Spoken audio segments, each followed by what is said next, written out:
I own 6 Game of Spades fragrances. Here's how I rank them from worst to best. A little disclaimer, none of these I would say are bad at all. It's just that some have to be better than the others. Number 6, I have Game of Spades Win. This is not a bad fragrance by any means. This is a 95% close dupe to Bond number 9 Greenwich Village. The reason that it's at number 6, it's not a performance issue, it's a scent profile issue. In my opinion, it amps up the sweetness of Greenwich Village. That's a risky thing to do because it turns a unisex fragrance into a more feminine fragrance. I feel like I can still wear this and I can still pull it off, but it does lean a little bit feminine just to my nose. Number 5, Roll at 7. Roll at 7 is a 90% close dupe to Afternoon Swim, but it's kind of a twist in a way. It takes the base and DNA of Afternoon Swim and puts in some Pacific Chill and Bulgari's Tigar. It smells woody somehow. I don't know how they did that. Hear me out. It's not a bad fragrance, but when I heard 90% Afternoon Swim, I think my brain just expected an Afternoon Swim dupe, which is not what this is. It's not bad, but it just diverted my expectations a little bit.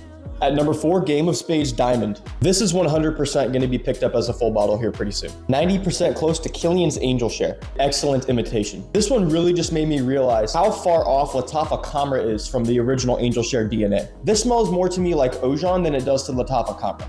Nonetheless, probably one of the best Game of Spades winter scents that they offer.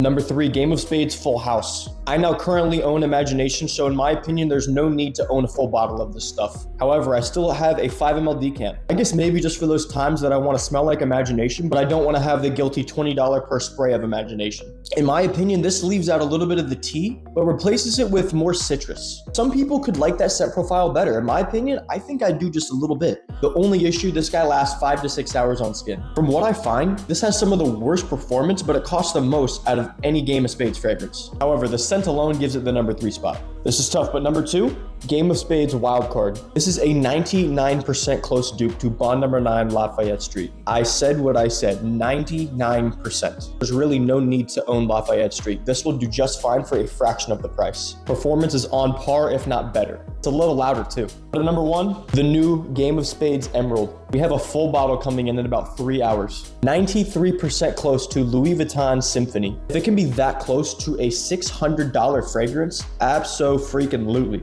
Only reason that it's not 100%, hear me out, it's a good reason. I feel like Game of Spades makes it more masculine and wearable. They do this by amping up the ginger in the dry down. I feel like this is more wearable than the original Symphony. But yeah, that's my list. Do you guys agree? Do you disagree? Make sure you like, comment, follow. I'll see you guys in the next one. See ya.